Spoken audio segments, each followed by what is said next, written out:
Ya, perfecto. Vamos a usar esto. Y entonces, acabo de grabar, leí el enunciado, ahí lo pueden ver.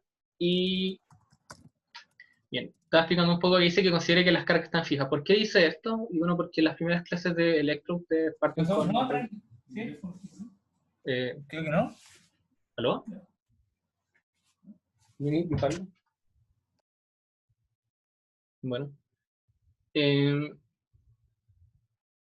que las cargas, cuando hay un campo eléctrico, dos cargas se atraen o se repelen. Pues acá la idea es que las cargas se mantengan todas fijas, ¿sí? A pesar de que hay campos, estas cargas de alguna forma se mantienen fijas y no se mueven. Eso es importante porque uno no se tiene que preocupar de esos efectos, solo de calcular el campo eléctrico que esto genera.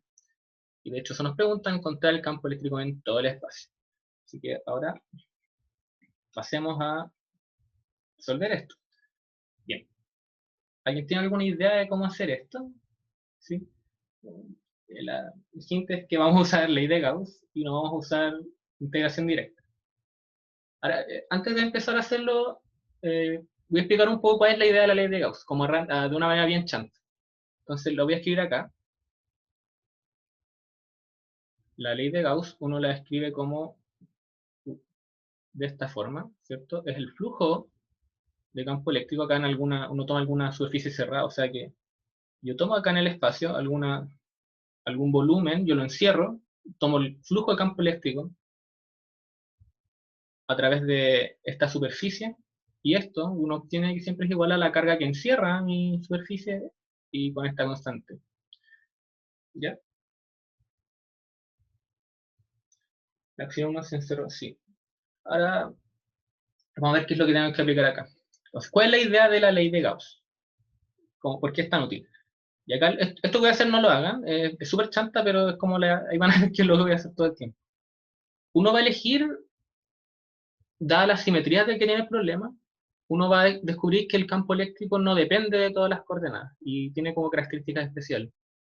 Entonces, de alguna forma, uno puede hacer que eligiendo una superficie adecuada, justo el campo eléctrico no depende de las coordenadas que define la superficie y no tengo que integrarlo. Entonces, lo que pasa así de manera chanta acá, esto no solo para la idea, es como que uno saca el campo eléctrico acá de esta integral, queda como algo así, y uno puede despejar de esa fórmula el campo eléctrico. Q dividido en una integral de algo por S, ¿sí? Esa es como la idea de lo que uno va a hacer con la ley de Gauss. Sí, acá está súper chanta, súper a la mala, pero es básicamente lo que uno hace. ¿Sí? Ahora, el truco entonces, cuando uno tiene estos problemas, es empezar a analizar qué simetrías hay y qué superficies elijo para poder como capturar bien estas cosas. Así que voy a dibujar acá el problema. Este programa que descargué tiene unos colores, así que voy a elegir este. Entonces lo que uno tiene es que tiene una especie de placa acá infinita. No la voy a hacer infinita, no tengo infinito espacio para dibujar. Esto es lo que uno tiene como densidad de carga sigma, ¿cierto? Y abajo está este bloque de espesor D. Y eso es D. Y ahí es lo mismo que aparece en el enunciado. Entonces, uno lo que a veces hace en electromagnetismo es que uno separa las contribuciones. Uno se aprovecha un poco que el campo eléctrico, o sea, la ley de Gauss, o sea, perdón, si los campos eléctricos cumplen con el principio de superposición, uno puede separar dos contribuciones, calcula sus campos eléctricos por separado y después los suma y encuentra el total. O sea, ¿qué me quiero decir con esto?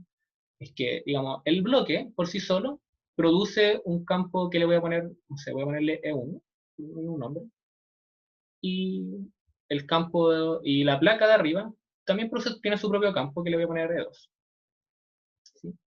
Yo sé que el campo total, voy a poner E nomás, va a ser la suma de E1 más E2. Eso es lo que es salió fea esa varita. Eso es lo que dice el principio de superposición. Y va a ser súper útil. Bien. Siguiendo ese principio, lo que voy a hacer es que voy a trabajar primero, encontrar el campo eléctrico de la placa y después voy a encontrar el campo eléctrico de este bloque macizo. Vamos primero con la placa. Una página. Sí, voy a quedarme con el color negro. Y tenemos una placa con densidad, perdón, es menos sigma, en el enunciado dice menos sigma. Voy a corregirlo acá al tiro. Pero es un sigma. Menos sigma. Bien.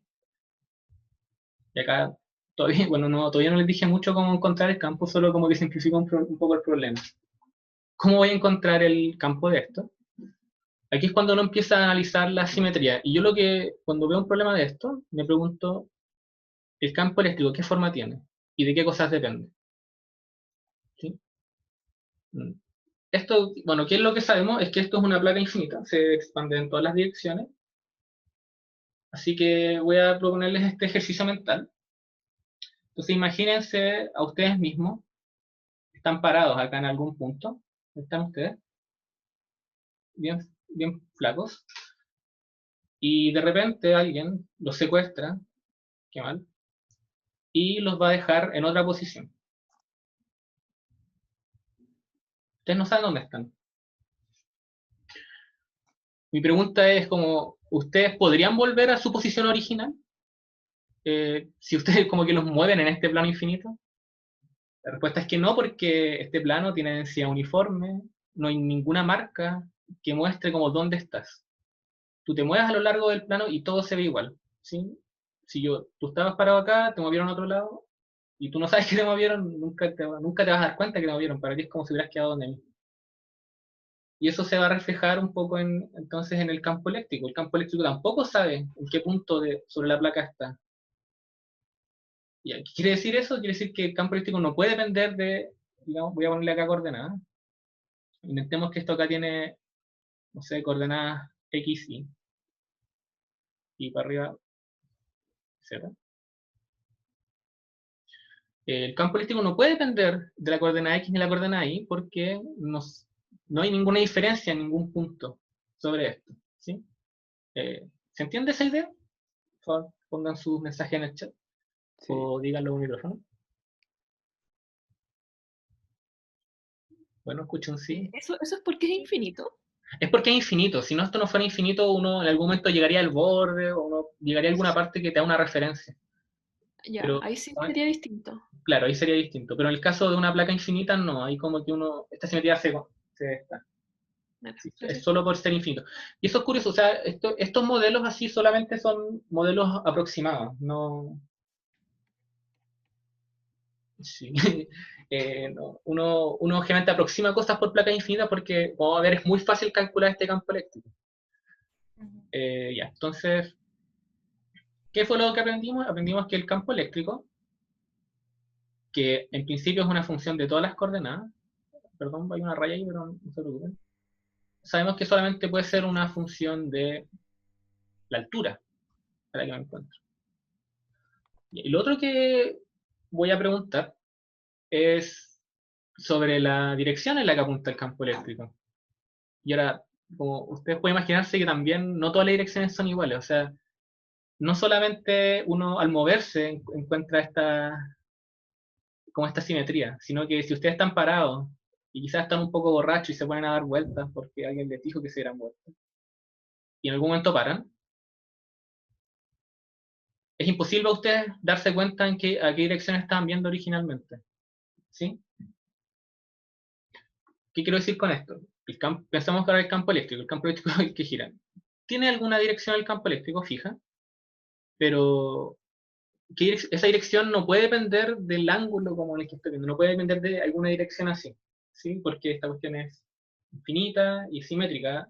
No solo simétrica en los puntos, también es simétrica respecto a, llamaría como rotación, ¿no? No sé cómo llaman, isotropía quizás, no, en fin, me olvidé en eso. Nunca he escuchado esa palabra. Y bueno, eso se puede plantear en términos matemáticos, buscando como tienen la operación de rotación en el eje Z y preguntan cuál es perdón, el valor, el vector propio, sería como el vector que no cambia en rotaciones. Claramente ese vector es el que apunta a la dirección Z. O sea que lo único que sabe es que el campo eléctrico va a apuntar hacia afuera. Y si lo piensan un poco tiene sentido porque que lo vi en un dibujo que hizo la profe. Si uno tiene contribuciones de acá, que apuntan hacia allá, una contribución de acá, que apunta hacia allá, se cancelan las partes horizontales y solamente queda una neta que apunta hacia arriba. Así que bien, en los planos infinitos, uno no solo tiene que la cosa depende de la altura. Ya mira, aquí es importante también que tiene densidad constante. Si la densidad no fuese constante, uno no podría hacer estas cosas, porque si la densidad varía, yo podría distinguir distintos puntos, no sé. Imagínense, la placa con densidad constante tiene algún cerrito por acá. ¿Sí? El cerro es mi referencia al final. Yo puedo mirar siempre al cerro y puedo tomar mi distancia al cerro y voy a distinguir dónde estoy. Y que la densidad sigma sea negativa, ¿afecta en algo? Sí va a afectar, pero en principio podría yo llamarla menos sigma, ponerle como sigma prima alguna otra palabra y después me fijo el signo. ¿No? Ok. ¿Sí? ¿Es una convención que apunta hacia arriba? Sí, es una convención. Yo elijo el eje Z porque el eje Z es como que no le quiero poner menos Z. Ese menos lo puedo absorber en el campo eléctrico después. Como que yo lo que quiero, como quiero escribir esto. Entonces, para una placa infinita, placa infinita, con densidad constante, lo que voy a tener es que el campo, perdón, campo, voy a ponerle un array, es una función que depende de altura y además apunta en el eje Z. ¿Sí? Que apunta en el eje Z no me refiero a que apunte hacia arriba o hacia abajo, eso va a depender del signo del campo eléctrico, pero al menos apunta en este eje. ¿Sí? No le quiero poner menos Z porque ¿para qué si tengo Z que es un buen vector? ¿Sí? No sé si contesto la pregunta de Felipe y de Gonzalo en el chat.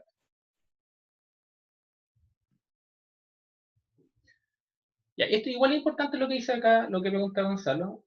Para abajo también podría pasar eso. De hecho, en este problema, ahora pensando de nuevo con estas analogías, si ustedes están arriba de la placa, y voy a ser más malvado, y ustedes tienen un gemelo que no saben que existe, pero que vive abajo, como su reflejo. Y en algún momento algún mago raro, no sé, los cambia de lugar. Ustedes tampoco tienen cómo darse cuenta de que están arriba o abajo de la placa. No sé si me entienden. Como que no hay diferencia en verdad entre estar arriba de la placa y estar abajo de la placa. De nuevo, eso nos da otra propiedad, como que si el campo arriba de la placa apunta hacia arriba, abajo de la placa tiene que apuntar hacia abajo. ¿Sí? Si lo pongo en un dibujo, como que las cosas acá apuntan hacia arriba y abajo apuntan hacia abajo. ¿Cómo yo puedo expresar eso en esto de acá? Bueno, lo voy a expresar de esta manera, voy a decir que cuando yo evalúo en menos z, o sea, en el punto opuesto, simplemente me cambia el signo. Lo voy a plantear de esa forma. Entonces, como que uno tiene altas como propiedades, como bien interesantes. Y eso es como que tenemos, llamamos como que tenemos el camino armado para empezar a pensar en cómo usar la ley de Gauss para determinar el campo. Bien. ¿Qué cosas tiene la ley de Gauss? Entonces lo voy a dejar. La ley de Gauss tiene acá una superficie cerrada, campo eléctrico, un elemento de carga encerrada. Bien. Vamos a salir de Gauss. ¿Cómo yo puedo, ¿cómo yo puedo aplicar eso a la placa infinita? Tengo que elegir alguna superficie, en principio es cualquier cosa, pero me tengo que aprovechar del hecho que el campo eléctrico, bueno, tiene, ¿dónde está? Tiene esa forma, ¿cierto? Tiene esa forma de ahí. Perdón, ¿dónde está la dirección? Ahí está. Tiene, ese mejor. Tiene esta forma, me tengo que aprovechar un poco de eso, ¿sí? Primero, apunta en Z, así que quizás me gustaría elegir alguna superficie que tenga digamos, una de sus partes sea paralela digamos, a la placa, de forma que el campo eléctrico, como solo depende de la altura, si yo está la placa acá, quiero ver el flujo a lo largo de algo que está acá arriba, pero que es paralelo a la placa. Bueno, el campo eléctrico vale lo mismo en todas partes, así que integrarlo a lo largo de esto va a ser súper fácil.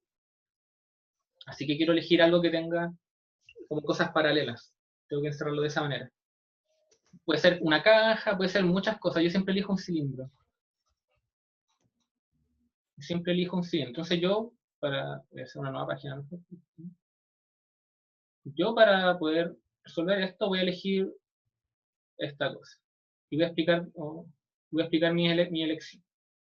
Entonces, primero, voy a elegir. Ay, no me gusta salir. Voy a elegir algo así. Voy a poner. Bien.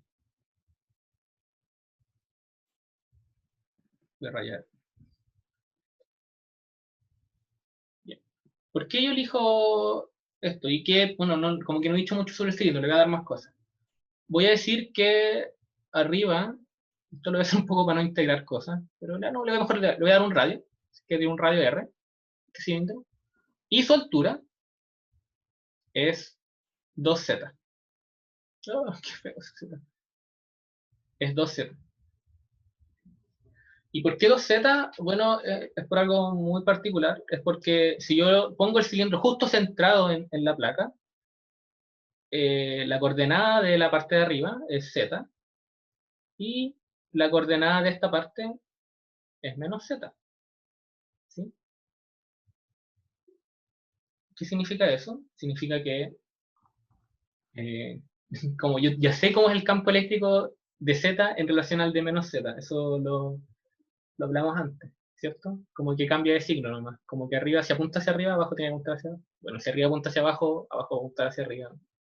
Pueden tratar de imaginarse, pero tiene que ser como darle vuelta y tiene que ser lo mismo. ¿Sí? Ya. Entonces, ¿qué es lo que yo acá pinté algo de, creo que es rojo, no sé, soy daltónico, pero me parece que es rojo. Eso de ahí es la carga que encierra este coso. Puedo calcular el tiro, es súper fácil de calcular. Digamos, si esto tiene densidad, una densidad superficial, ¿cómo yo consigo el total? Tengo que multiplicarlo por el área, o integrar si esto fuera variable. En este caso solo tengo que multiplicar.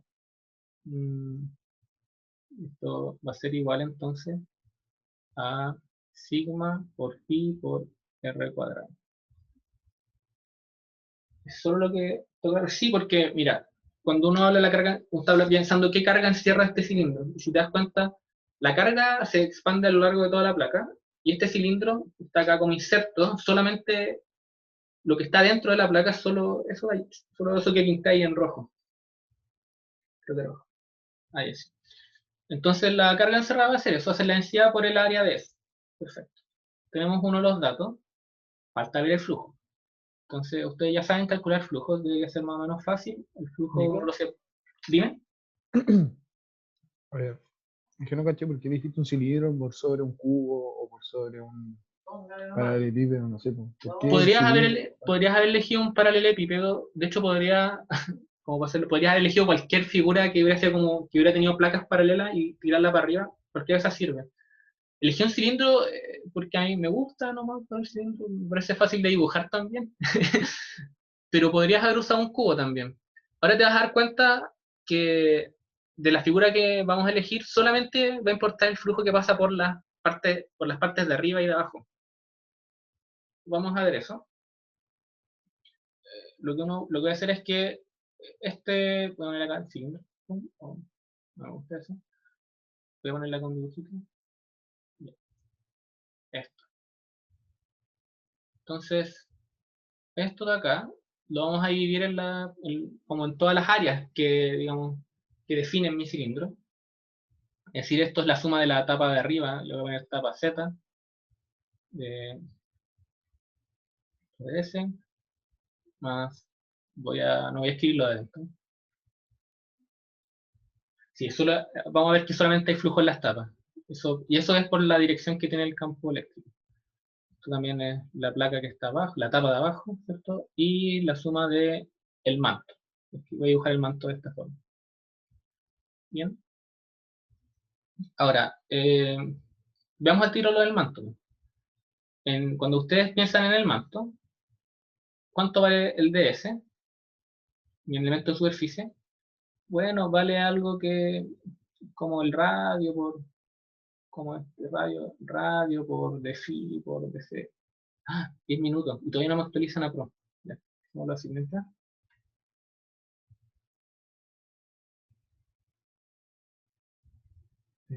No entiendo qué me quiere decir, Eduardo.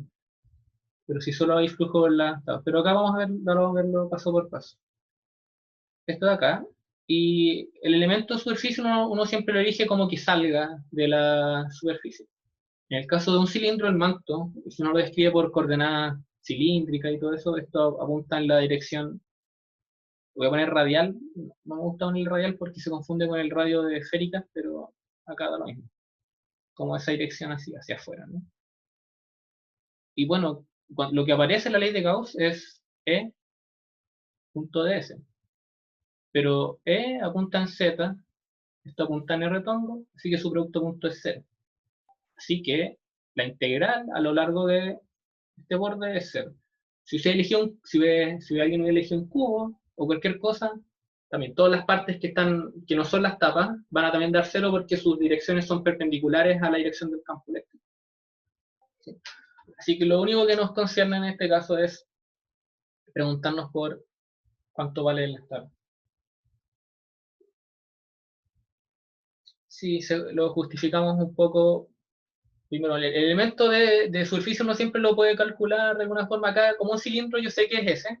Y bueno, el campo eléctrico apunta en Z por el análisis que hicimos antes, entonces eso tiene que dar 0. Bien. Pueden elegir un cubo también, y claro, si hubiesen elegido un cubo, que eso el cubo, no importa. Como que esa dirección es perpendicular a Z, esta dirección también es perpendicular a Z, así que todos esos productos dan 0 y solamente quedan lo que aporta las tablas. Bien, lo voy a borrar. Sí, ahora, entonces el flujo es solamente la contribución de las tapas, y eso lo vamos a calcular. Las tapas tienen... ¿Quieren integrarlo? No, no lo voy a integrar, soy mañoso. Sí. Acá, el campo, como en la etapa superior,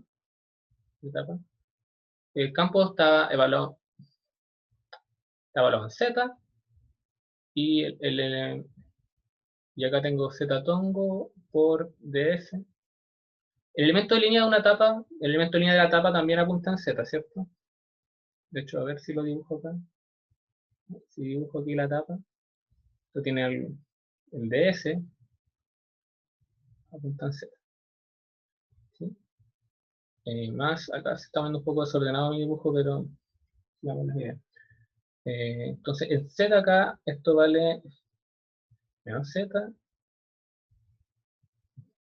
Aquí dibujé algo muy mal, perdón, voy a eliminar eso ahí, porque todo parece. Ya, entonces ahora voy a ir más lento por ds. Y aquí es igual eso. Entonces, arriba del campo eléctrico apunta en Z, ¿cierto? Z.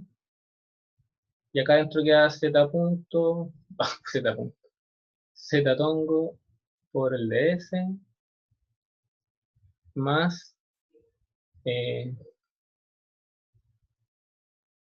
ya, el elemento de superficie que está abajo, lo voy a dejar acá, apunta hacia abajo, ¿no? O sea que la tapa que está en menos Z tiene una dirección menos Z tongo. Eso es importante verlo. Recuerden que la condición que uno pone sobre las normales es que apunten hacia afuera de la superficie. Así que acá lo que uno tiene, bueno, sigue siendo Z tongo por el ds, pero este evaluado en menos Z, y este acá lo voy a poner evaluado en Z. Ya está. Quería hacerlo más ordenado, pero se me fue de las manos. Voy a ponerlo de nuevo. Entonces, lo que me falta ver a mí es que entonces, el ds que está en Z, el ds de arriba, es igual a Z tongo y acá un elemento de superficie bien estándar, no lo voy a escribir. Y acá el elemento que está en menos Z es menos Z tongo ds, ¿cierto? Si vemos lo anterior, eso significa que el flujo es igual a Z Acá queda z tongo por ds, z tongo por z tongo 1, integral de ds. Acá está la integral de menos z. No. Voy a verlo un poco más aquí. De menos z.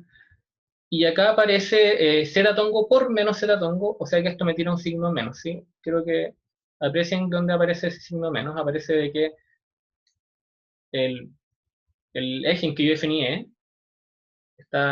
z, y ds está en menos z, así que ese punto me da menos 1. Y queda eso de ahí. Ahora, ds, ¿cuánto va? La integral de ds, como estoy integrando en la superficie, vale pi r cuadrado, en ambos casos. Así que acá tengo, lo voy a escribir por ahí, integral de ds. Estoy bien desordenado para esto. Como solamente porque no quiero integrarlo, no vale la pena. ds es pi r cuadrado. Y entonces acá los dos aparece pi r cuadrado. ¿Qué es lo que queda acá? Queda z menos a menos z. Y acá es importante que aparezca ese signo menos, porque sabemos, también les dije, que el campo eléctrico en menos z es igual al campo eléctrico en z con un signo cambiado. Lo podemos ver, lo hablamos. ¿Dónde está? Ahí está. Ahí está. No, ahí no está. Ahí está. ¿Ven? Cambia de signo. Así que lo que queda acá es que acá va a quedar 2 pi r cuadrado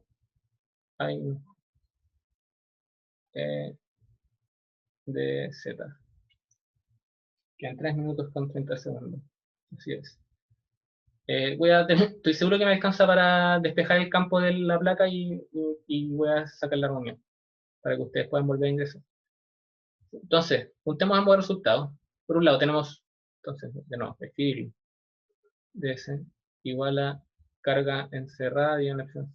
¿Qué tenemos aquí? A este lado, a la izquierda, tenemos 2 pi r cuadrado, el campo en z. Aquí tenemos al lado derecho, la carga encerrada era sigma pi r cuadrado y en la opción 0. Despejamos. ¿Cuánto vale el campo en z? El campo en z vale sigma y 2 epsilon 0. ¿Sí? Si z es positivo, eso es importante. Porque acuérdense que como estábamos haciendo nuestra definición, de nuevo, se me olvida siempre que no es sigma, es menos sigma. Porque eso es lo que está, de hecho lo voy a arreglar de antes. Ahí está, menos sigma, recuerden. Así que la carga encerrada que fuera es menos sigma. Ya. Y tenemos ese resultado. Pero ese resultado es válido para z mayor a 0. Cuando z es menor a 0, apunta en la dirección contraria. Entonces, ¿cómo voy a sintetizar eso? En el minuto que queda. El campo de una placa que tiene densidad menos sigma arriba es igual a sigma dividiendo y abajo tiene signo contrario. Bien. Eso es. Lo que uno ve es que el campo está así y abajo. Curioso que el campo es constante, no depende de la altura. Voy a cerrar esta clase y ustedes se van a unir. ¿Sí? Así que los espero. ¿Dónde se saca la clase?